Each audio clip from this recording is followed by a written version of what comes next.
Hace 3 años estaba tan mal que sentía que nunca volvería a ser feliz. Sentía que estaba en un hoyo literal. Hoy doy gracias a esa mala racha que tuve, porque gracias a ese momento tan oscuro, ahora soy 10 veces más feliz, vivo con más sentido, más paz. Y no hubiera podido aprender nada de eso si no hubiera tenido ese dolor que sentía que me mataba. En este episodio te quiero contar las cosas que hice para salir victoriosa de esa crisis. Puede que pienses que el sufrimiento que tienes ahora es causado por algo externo a ti, por una circunstancia de tu vida. Y no quiero negar eso, es normal que nos afecten las cosas que nos pasan, si no, no fuéramos humanos, pero ojo, no es normal que las cosas que nos pasan nos quiebren. Cuando algo te quiebra, hay algo en lo que tienes que trabajar. Y se los digo yo que me he sentido quebrada varias veces. Pero después de la última vez no me ha vuelto a pasar desde hace 3 años y quiero compartirles las cosas que he aprendido para que esto no vuelva a suceder. Muchas veces el dolor que sentimos es tan grande que nos lleva a una crisis existencial.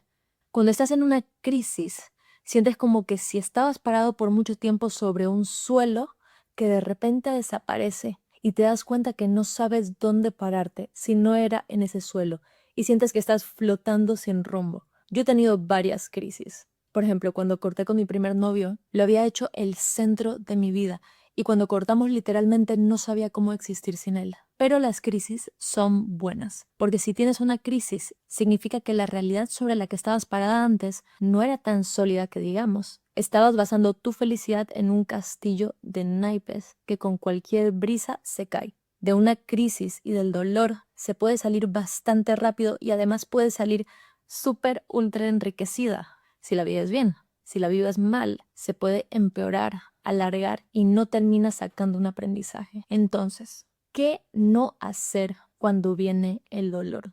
Primero, tarot, adivinación, leerte las estrellas, las cartas. Hace un año o así, una amiga me dijo que quería cortar con su novio, pero no se atrevía. Tenía 1000 razones para cortar, pero aún así no se decidía. Era muy insegura de sí misma, dependía mucho de él para muchas cosas, así que decidió ir con un espiritista para que le leyera las cartas del tarot. Y le dijo que si seguía con él, iba a tener un futuro muy desastroso. Entonces ella decidió cortar con él. Pero un mes después o así, volvieron. Claro, es que para enfrentarse a esa montaña, ella tenía que fortalecerse en muchos ámbitos, tenía que ganar seguridad, tenía que trabajar en sí misma. Usar el tarot es como cuando cortas con un chico y buscas a otro chico para superar rápido ese dolor. Te estás perdiendo un crecimiento brutal. En el tarot es igual. Que te adivinan el futuro es la ruta fácil. A lo mejor alivia el dolor, pero recuerda que seguirás cayendo en el mismo error una y otra vez hasta que aprendas. La segunda cosa que no debemos hacer mientras enfrentamos el dolor es distraernos con música, planes, podcast. ¿Y por qué?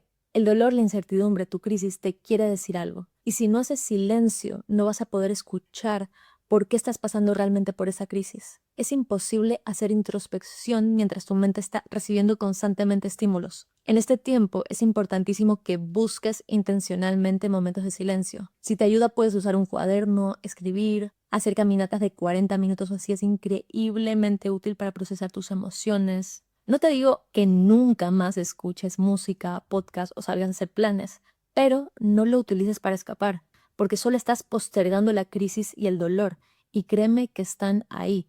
Y si no lo quieres escuchar y resolver ahora, se irán haciendo cada vez más grandes. Entonces, ¿qué te puede ayudar a afrontar el dolor? Primero, es bueno escuchar a nuestro dolor. Me acuerdo que hace 3 años yo quería renunciar a mi trabajo y no me atrevía, pero sentía demasiada ansiedad porque ya no quería estar ahí, pero no renunciaba porque me daba miedo estar sin trabajo, aunque tenía ahorros, pero me daba miedo no volver a encontrar trabajo y perder mis ahorros en el proceso. Cuando tuve la valentía de renunciar, sentí una paz profunda. Ese sufrimiento desapareció. Cuando nuestro interior nos dice algo, hay que escucharlo, aunque dé miedo dar el paso. Si llevamos tiempo pensando que hay algo que tenemos que hacer o dejar de hacer, probablemente sea lo mejor para nosotros. Entonces yo te pregunto hoy, si estás sintiendo mucho dolor o ansiedad por algo, ¿qué te está queriendo comunicar este dolor, esta crisis? ¿A dónde te está invitando la vida con esta situación? Cuando viene alguien y toma una sesión de coaching conmigo y esa persona ha estado evitando afrontar un problema o una situación, me gusta explicarle cómo funciona la mecánica de los problemas que nos presenta la vida. Entonces, imagínate que tienes un problema que tienes que enfrentarte a él. Si huyes de ese problema y no lo enfrentas, van a surgir a raíz de ese problema más problemas. Por ejemplo, en mi caso, yo no quería renunciar, me daba miedo, entonces lo estaba posponiendo. Eso me produjo otros problemas. Tenía una crisis porque estaba muy insatisfecha con mi vida, me empezó a dar ansiedad, eso se empezó a reflejar en mi cuerpo con varios síntomas como inflamación en el estómago, pero lo bueno es que cuando eres valiente y afrontas tu problema, eso te lleva al siguiente nivel de crecimiento en tu vida y ahora te vas a seguir enfrentando a problemas, pero son problemas de calidad. Entonces, por ejemplo, en mi caso fue como que, wow, me tengo que mudar de ciudad para empezar de nuevo mi vida. Tengo que conocer a gente nueva, tengo que encontrar lo que realmente quiero hacer. Son problemas, pero son problemas de calidad. Ahora, pongamos el ejemplo de un corazón roto o una desilusión amorosa. ¿Qué te está queriendo decir tu dolor? Muchas veces nosotros no podemos entenderlo, se escapa de nuestro conocimiento, entonces es muy bueno pedir ayuda profesional. Pero algunos ejemplos de este caso podrían ser que te duele mucho, por ejemplo, porque tienes dependencia emocional, tienes que fortalecer tu autoestima, hiciste a esa persona el centro de tu vida, tienes que cultivar más aspectos de tu vida además de tu relación romántica, etcétera, etcétera. Si no cambias eso, si solo te quedas en el dolor y no aprendes lo que te quiere decir, probablemente te va a volver a pasar lo mismo de nuevo porque estarás cayendo en el mismo patrón de comportamiento que te llevó a ese sufrimiento en primer lugar. ¿Qué es lo segundo que tenemos que tener en cuenta para poder sanar y avanzar en nuestra vida? Hay que ser consciente de qué mecanismo interno te está haciendo sufrir. A veces no es algo externo lo que nos produce el dolor, sino que es la visión distorsionada que tenemos de nuestra realidad y de nuestra vida. Por ejemplo, cuando tienes una tarde sola en casa y te sientes tan sola que sientes ansiedad. En realidad, la soledad no es lo que te está haciendo sufrir. Lo que te está haciendo sufrir es que en tu mente te estás diciendo cosas como todo el mundo tiene planes menos tú, nadie te quiere, nadie quiere estar contigo, siempre vas a estar sola. Hasta que no aprendamos a controlar nuestra voz interior va a controlar nuestra vida. Esto es algo tan importante que hay sesiones de coaching en las que lo único que hago con algunas chicas es ayudarlas a identificar esos pensamientos que las están hundiendo y les enseño mecanismos para que esa voz interna negativa se convierta en una voz positiva. A veces no solo tenemos pensamientos que nos machacan, sino que sufrimos por creencias irreales de lo que debería ser nuestra realidad. Por ejemplo, si piensas que deberías estar casada a los 25 años y justo tu novio te corta, puede que sufras por tu novio, obvio, pero más bien el sufrimiento se va a incrementar porque te sientes una fracasada, porque no has cumplido esa expectativa que tenías de lo que debería ser, entre comillas. Tenemos que ser muy conscientes de si nuestras expectativas con la realidad son realistas, si se aplican a nosotros o si, por ejemplo, lo copiamos de nuestros papás. El tercer punto es súper importante y es la confianza en Dios. Las crisis y el dolor son el momento predilecto para volver a Dios. Hay dolores que no podremos entender en el momento y solo lo podremos entender en unas semanas, meses o incluso años. Muchas veces no es el dolor que sentimos lo que nos duele, sino el miedo al futuro. Preguntarnos si vamos a estar bien o no, no confiamos que las cosas nos vayan a salir bien en el futuro. Esa incertidumbre es el momento perfecto para mirar a Dios. Hay un salmo que dice: el Señor es mi pastor, nada me falta, en verdes praderas me hace recostar, me conduce hacia fuentes tranquilas y repara mis fuerzas. Aunque camine por cañadas oscuras, nada temo porque tú vas conmigo, tu vara y tu cayado me sosiegan.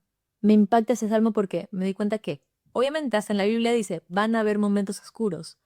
¿Cómo vamos a aprender a confiar en Dios si no hay momentos de oscuridad en nuestra vida? Es en los momentos de oscuridad donde dejamos de confiar en nuestras fuerzas y le damos el control de nuestra vida a Dios. Si todo fuera bien en nuestra vida, nos creeríamos capaces de todo y sentiríamos que no necesitamos a Dios. Pero es cuando las cosas van mal que nos llenamos de humildad y decimos, te necesito.